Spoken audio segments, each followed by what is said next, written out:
while still sitting in the car doing some college algebra.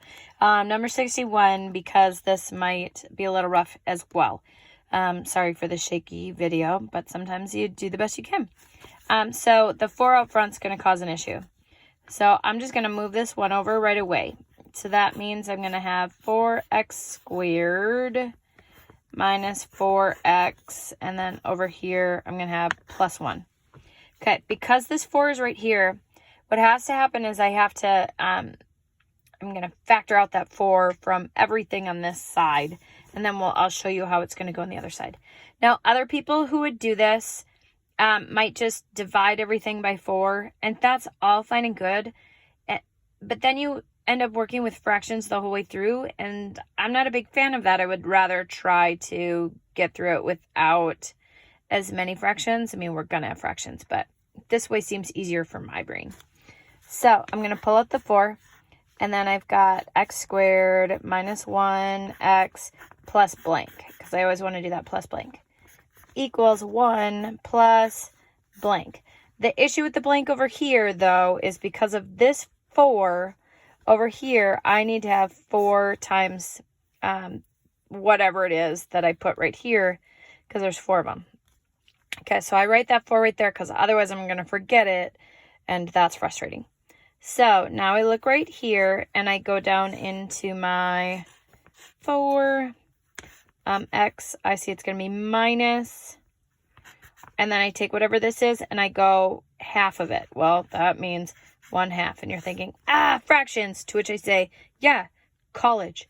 So, and then over here I get something. So 1/2, that's all squared. So 1/2 squared is what goes here. That's 1/4. Now, if you notice, it's not really a big deal. That fraction should not be an issue. Okay, so I put 1/4 there, so that's what goes in my blank over here. But look, yes, 4 times 1/4. If you had 4 quarters in your pocket, that's $1. So 1 plus 1 gives me 2 right here. And now it's not so bad. So now I go through and I have to solve that. So divide by 4, divide by 4. So this is just following all of those nice and proper strategies we've been teaching you since you were in like 6th grade. Over here, this is 1/2. And so then I square root. This doesn't square root nice at all. So x minus 1/2 equals plus or minus the square root of 1/2. Okay, so now because it's plus and minus, oftentimes I put 1 over here, but the last several problems, that hasn't really been helping me any, because I end up just writing it plus or minus.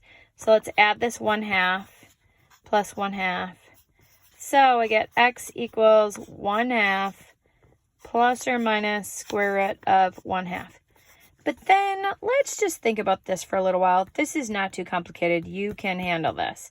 I don't want to have that square root of 2 on the bottom. So I'm just going to take a little side thought.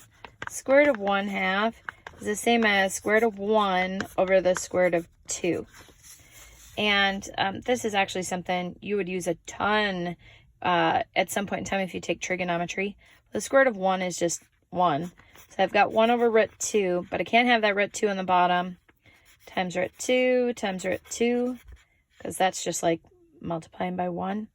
And so that gives me root 2 over 2. If you're like, why is it 2? Well, square root of 2 times square root of 2 is the square root of 4. Square root of 4 is 2. So my solution ends up being 1 over 2 plus or minus root 2 over 2. Wasn't that fun? Yeah, there you go. College algebra in Natasha the minivan.